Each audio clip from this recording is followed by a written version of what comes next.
In their book, Resilience, The Science of Mastering Life's Greatest Challenges, the authors, Southwick and Charney, wrote, "More than education, more than experience, more than training, a person's level of resilience will determine who succeeds and who fails."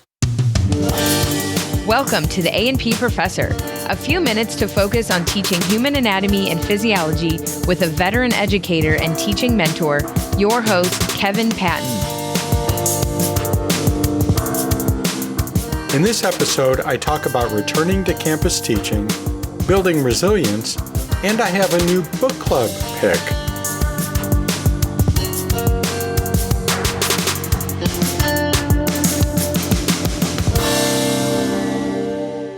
If you've been listening to this podcast for a while, you know that I've been talking about ways to be effective in pandemic teaching since, this last spring. From even before the COVID-19 outbreak was declared a pandemic, and before all the schools around us started being closed down as a public health strategy. Well, now we're entering a different phase, which calls for yet another quick-on-our-feet switch in our mode of operation. And yet another set of skills that we have to learn, and a new set of practices that we should adopt. It's sort of like having to suddenly learn how to juggle 5 balls at once. And now that we kind of have the hang of that, we need to switch to juggling 3 kittens and 2 flaming clubs without harming the kittens or ourselves or burning everything down around us. That new phase is what I call we're moving classes back to campus, but not like you used to, but maybe only sometimes, but definitely moving back. But wait, the numbers are getting worse, so we're not going to tell you anything for sure until the day before the term starts, but don't count on anything really, phase. Or for short, the no clue what to do phase.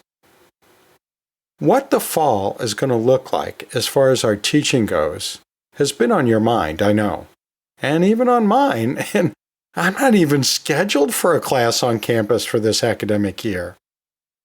Having mulled this over for a bit, how I'd handle a return to campus, something really hit me this morning that put things into a new perspective for me. But like many of my thoughts, it came to me in a really odd way. Every morning, before I do my daily Tai Chi forms, I do a variation of the plank exercise that involves, in my case, balancing on something called a stealth board, which is sort of like a little boogie board on top of a ball and socket joint. So when I walked outside on this hot and muggy morning, I laid out the hot pink yoga mat that I inherited from my daughter, whose voice you heard at the beginning of this podcast, and I put my bright yellow stealth board in just the right position on top of that hot pink yoga mat, and then I set my red striped Tai Chi staff up against the wall where it usually goes, and my mind suddenly went back to my morning routine back in the late 70s, at least during the summers. Back then, I was an assistant sea lion trainer. And it was my job to make sure all the brightly colored props and seats for the sea lion show were all set in their place just so. So that bright yellow and pink reminded me of that. Because remember, this was the late 70s and everything was brightly colored back then. As I also learned later in working with other wild animals, such as lions and tigers, if you don't set all the furniture and other props in their usual place, exactly in their usual place, pandemonium could result. And both animals and people could get hurt or even killed. So it turns out that setting props is important. And then, now just bear with me for a minute, I know this is weird. That got me to thinking about how our classrooms are set up. And that all the seats and other props in our classroom are going to be way different. How we enter and exit is going to be different. How we move and act while teaching has to be different. What we wear is going to be different. I know a tiger trainer who was killed when he wore a new costume into a performance without having first introduced it to his tigers. They freaked out and a tragedy resulted. I've had bad things happen myself when something was out of place by just a little bit. Animals often get used to a routine, and if you don't introduce changes without a careful plan, then they can get confused. And like we do sometimes, when they get confused, that can turn into frustration, which can turn into anger and lashing out. Now, we've seen anger and lashing out when people are asked to do things differently as they go out and about in society, right? So we know that happens with people too. And you know what? I don't think confusion, disorientation, anger, and lashing out are going to be good for teaching or for learning. I'm thinking it could be way worse than Zoom fatigue that we've been dealing with already. As I've often said, all I really need to know as a teacher, I learned as a lion tamer. And pandemic teaching on campus is probably no exception. Yeah, people and sea lions and lions are all different kinds of creatures. But there are a lot of similarities too. So even though environmental changes may affect a sea lion or a lion more than it does a college student, both feel some effects. At least some of us do. And of course, each to a different degree. So what did I learn from working with wild animals that we can use to help our students and ourselves transition to whatever we end up doing in our classrooms whenever we actually do get back there? Well, first, I learned that it all starts with empathy. Now, the thing about empathy, that identifying with and understanding the feelings of others, is that empathy can't truly happen until we realize that another's attitudes and feelings are not the same as ours. When working with animals, a common but sometimes fatal mistake is thinking that their minds and emotions work just like ours. Not only are sea lions different than lions, which are different than tigers, this sea lion is different than that sea lion. Way different. As a teacher, I often catch myself looking at a particular student's behavior as if they think and feel like I do. That they've had the same experiences and hold the same values that I do. That their brain is wired exactly like mine and processes information just as mine does. And that's simply and emphatically not true. None of us are the same as any one other person. Before I started working with sea lions or later elephants or any animal, I learned as much as I could about them ahead of time. Not just their known characteristics, but what other wild animal handlers had experienced with that kind of animal, or even with that specific animal if they had known that animal. And which strategies work and which strategies probably don't work. So I need to do that with my teaching. I need to find out about all the different challenges that my diverse students face. I need to know the teaching strategies, social strategies, and safety strategies that are likely to work. I need to be prepared way ahead of time with that and keep learning as I continue. Until I can truly have that deep and informed empathy, helping my students cope with a very different classroom environment, it just isn't going to go very far. Another thing I learned while working with wild animals is that besides empathy, we need compassion. Empathizing with a student, trying to understand or at least accept their feelings and attitudes, only gets us so far if we don't take that next important step toward compassion. Compassion has many aspects, but what I'm talking about here is that aspect of compassion that is, a sort of kindness or love that wants to lessen the suffering of others.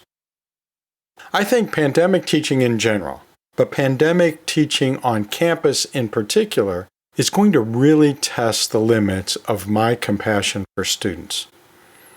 I'm going to be suffering in my new environment, if I get there, straining to be heard through my mask and putting a lot of energy into hearing student questions through their masks and around the plexiglass. And from a distance, it's going to take a lot of fortitude to move past that and be compassionate with my students.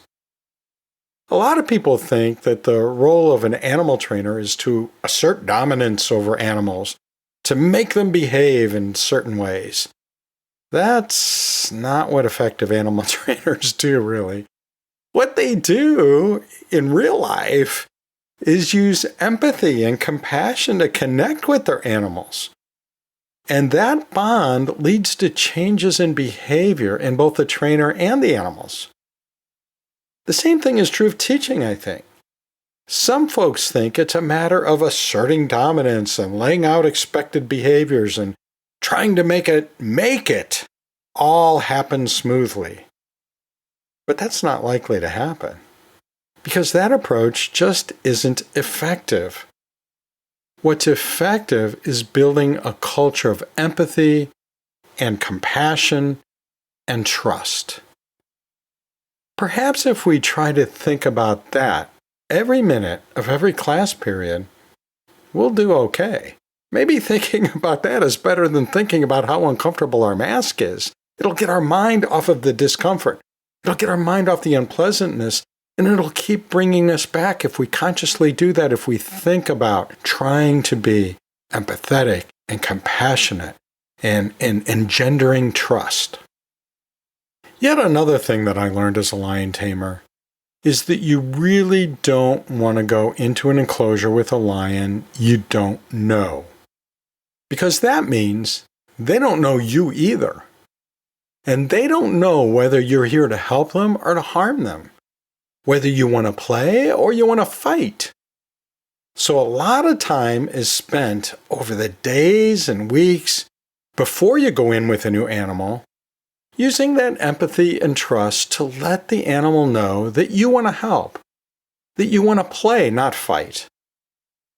You have to build trust. I think we can do that with our students.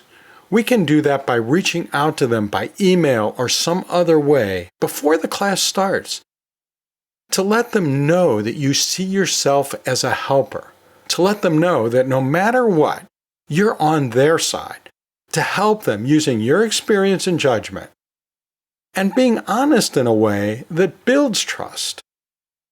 But being empathetic and compassionate with a lion, and even gaining its trust by trying to connect through empathy and compassion, never harming it and providing for its needs, isn't going to stop the lion from attacking you in frustration when everything goes topsy-turvy. Or even when you simply ask it to do something a little bit different from what you've done before. The next thing that I learned as a wild animal trainer is that new props, new positions of props, new clothing, new behaviors, really new anything, needs to be introduced carefully. One thing we often did was to put that new thing just outside the practice or performance arena, or maybe just inside it. And then we'd let the animal sniff around and explore and maybe even play with it. Sometimes it took a long time for an animal to tolerate and then accept that new thing. Sometimes the animal quickly grabbed that new thing and began playing with it or sitting on top of it or trying to chew it up or whatever. And sometimes one animal would back off the new thing while her sister would just run right over to it and play with it.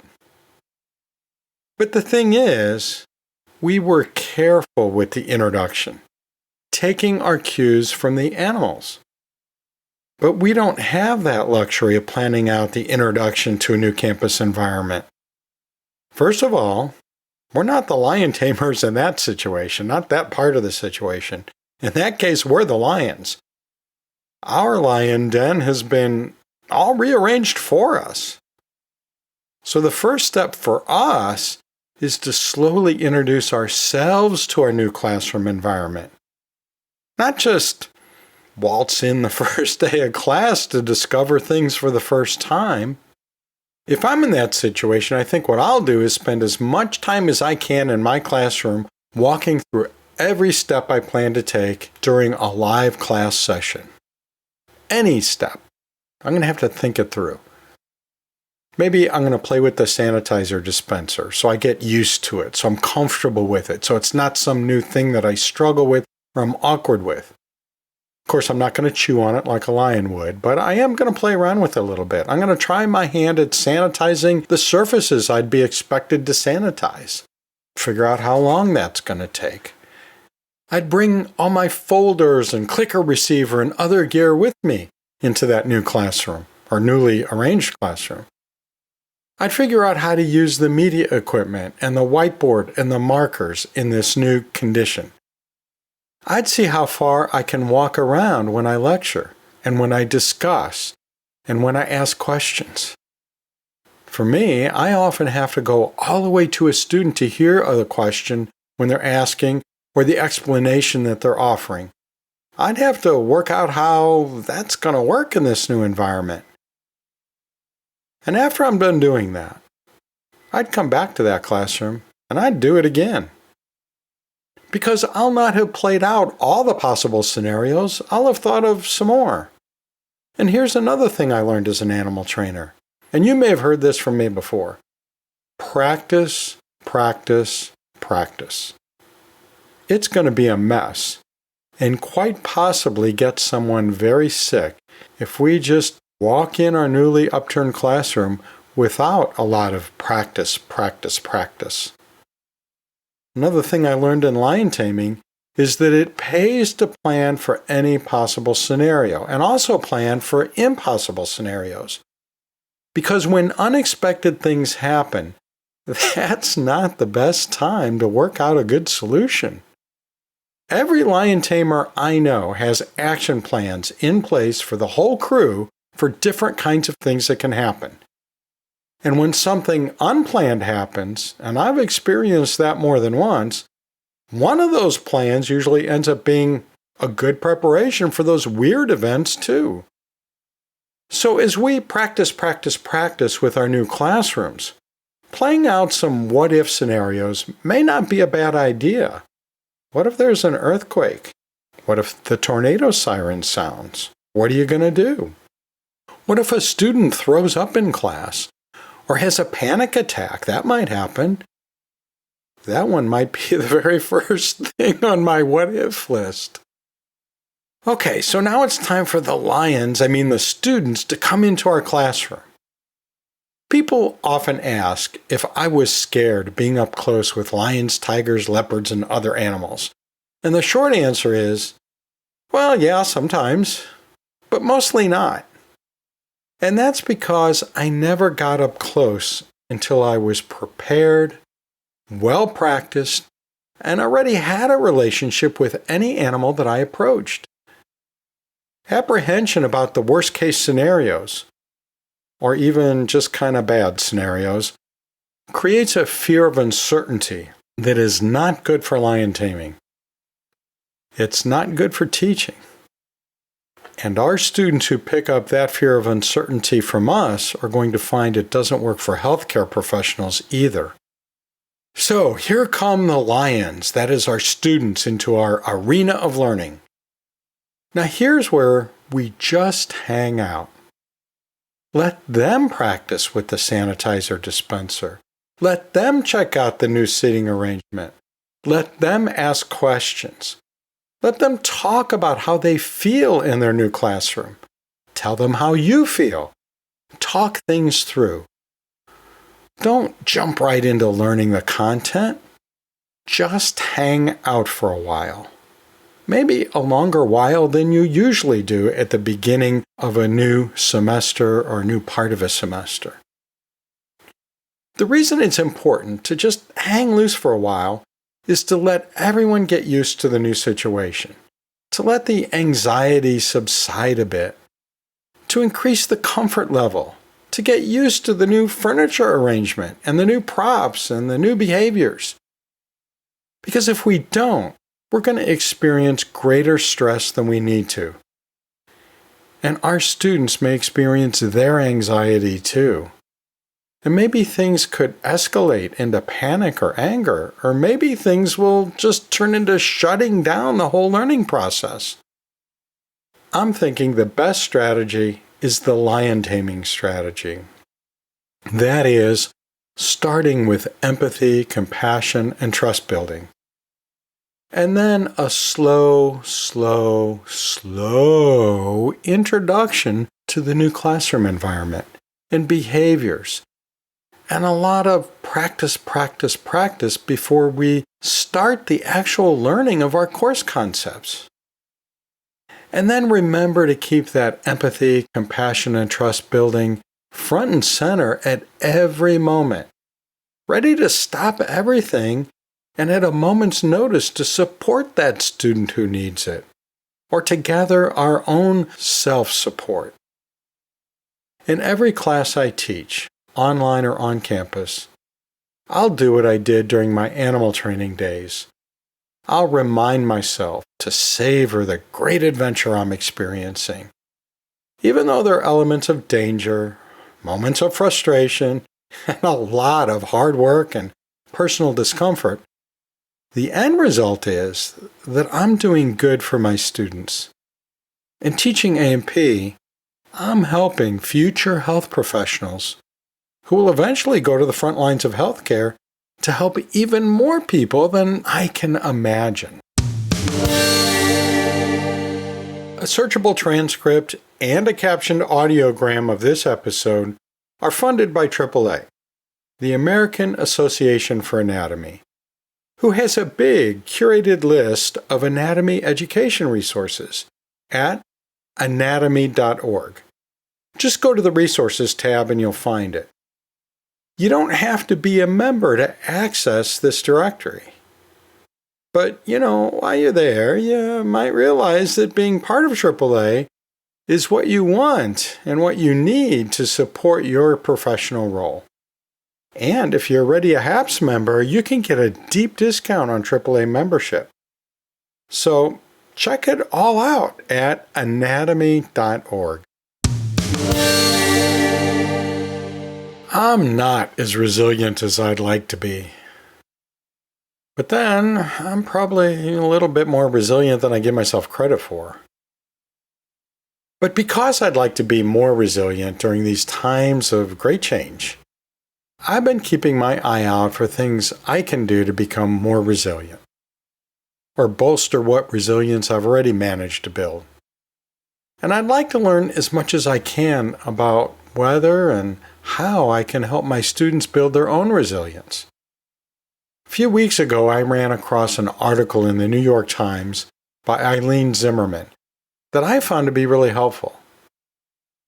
First of all, the article points out that we do not seem to have a certain amount of resilience built into us when we're born. In other words, it's not really a genetic trait exactly. It's something that we use our genetic traits to build, or something that we don't build. The article also noted that research over the last 50 years has consistently pointed to the quality of our close personal relationships as a significant factor in determining how resilient we are. In this article, she focused a lot on parents and other caregivers during our early years and how loved we feel in these relationships goes a long way to build our resilience. But teachers too have a role in helping our students build resilience. Not just preschool and K-12 teachers, but college faculty too. Experiences during the first 20 years of life seem to be the most critical in building the skills that make up our character of resilience. And our undergraduate students are often in that age range. But even our older returning learners can benefit from feeling cared for and supported by us. It seems to me that if we overtly express our empathy, compassion, and love for our students, and take meaningful steps to support them, it can have tremendous impact on student lives. And that includes the kind of support they need to feel in order to weather bad times and tragic events and come out stronger on the other end. At this particularly stressful time, it may be more important than ever to be that supportive, loving person in the life of each of our students.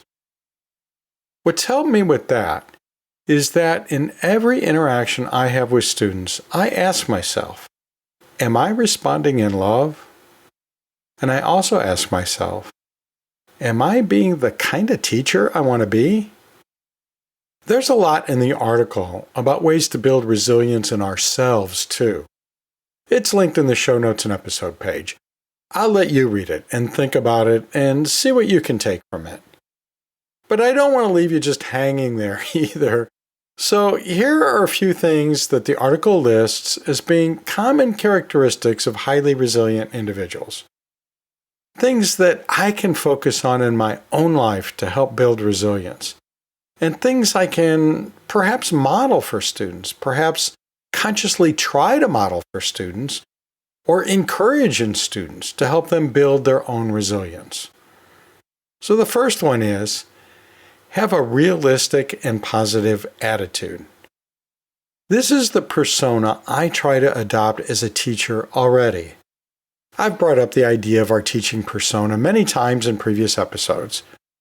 It's those parts of our personality, character, and demeanor that we want to bring to our teaching role and emphasize or focus on as we teach.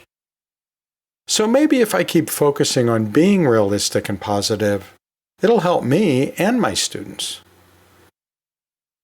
Another characteristic of highly resilient people is they have a moral compass. That is, they have a highly developed sense of what's good and right, and they use that to guide their actions. I think we can model that for our students when we explain why we value academic integrity so highly, and why that's an important foundation for their professional ethics too, and why we're careful to cite our sources and avoid plagiarism. There are a lot of opportunities to model our moral compass and our use of our moral compass as we act as professionals with our students. Another thing is that people who are highly resilient also tend to believe in something greater than themselves. Whether it's a religious belief, humanistic values and social ideals, some sort of spiritual life, if it guides their daily life, it can help them cope during difficult situations. I'm thinking that any emphasis that we can give to the greater good that will be served by our students as they work in their health professions or other careers, that can help them nurture their resilience, that can show them something greater than themselves that they can focus on and get comfort from. Not surprisingly, I guess, is that highly resilient people tend to be altruistic. For our students, their selflessness and concern for others may, in some cases, have been the reason that they first considered a health profession. As I mentioned in a previous segment, I want to be that kind of teacher. And maybe I can do it in a way that helps model compassion for my students. Yet another characteristic of resilient people is that they tend to accept what they can't change and put their focus on what they can change. In other words, they look for the opportunities in difficult situations rather than dwelling on and getting anxious about or frustrated with the aspects that aren't in our control. I gotta tell you, this is an especially hard one for me. I try though. I often fail, but I try. And I think if I keep trying, I'll get better and better at it. Another thing about resilient people is that they're part of a social support system. Besides family and friends, I think being resilient as A&P teachers is enhanced by actively engaging in a professional network of other A&P teachers. Not just to get support, but to give support. That's the value of a network for resilience. Happily, we have a lot of options there. The American Association for Anatomy, AAA, and the Human Anatomy and Physiology Society, HAPS, are great networks to become engaged with. Not just sign up and send in your dues, but really engage and interact with people and build friendships. And there's this podcast too. I'm here to support you, and I appreciate the support you've given me by sending in comments and recording book reviews and asking questions and telling other people about this podcast or about a particular episode or about something that you learned while listening or something that you don't agree with and want to debate with somebody. That's all supportive. When you call the podcast hotline, you benefit and I benefit. And at least 1,000 other people benefit. So let's all learn to be resilient together, okay?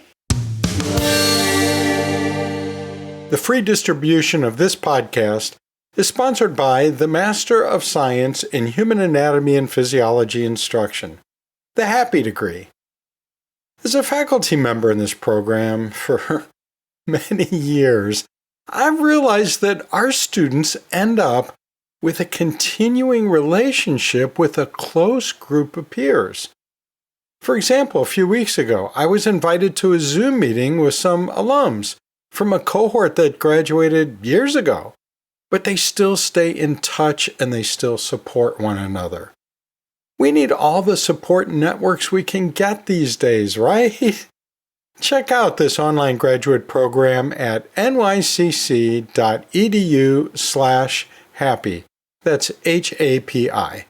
Or click the link in the show notes or episode page. There's a new fall cohort forming right now, so you probably don't want to miss the boat. Well, I guess it's no surprise that my new selection for the A&P Professor Book Club is a book called Resilience: The Science of Mastering Life's Greatest Challenges. It's written by Stephen M. Southwick and Dennis S. Charney. You know, as I prepared for my podcast segment on resilience, I kept running across this book, or sometimes just one or the other author, everywhere I looked. So I said to myself, Self, there must be something to this book. So here I am in the virtual bookstore, looking at the description, the reviews, and even peeking inside a bit. And here's what the publisher says about the book. Resilience offers the ability to bounce back after encountering difficulty. This book provides a guide to building emotional, mental, and physical resilience by presenting 10 factors to help anyone become more resilient to life's challenges. Specific resilience factors such as facing fear, optimism, and social support are described through the experiences and personal reflections of highly resilient survivors. These survivors also describe real-life methods for practicing and benefiting from the resilience factors. As resilience is the complex product of genetic, psychological, biological, social, and spiritual factors, the authors investigate resilience from multiple scientific perspectives. They synthesize the latest literature on the topic and describe their own research on resilience and quote from their interviews with highly resilient people. So, yeah, I'm going to download it to my e-reader right now. If I can find the right button, let's see. Uh-oh.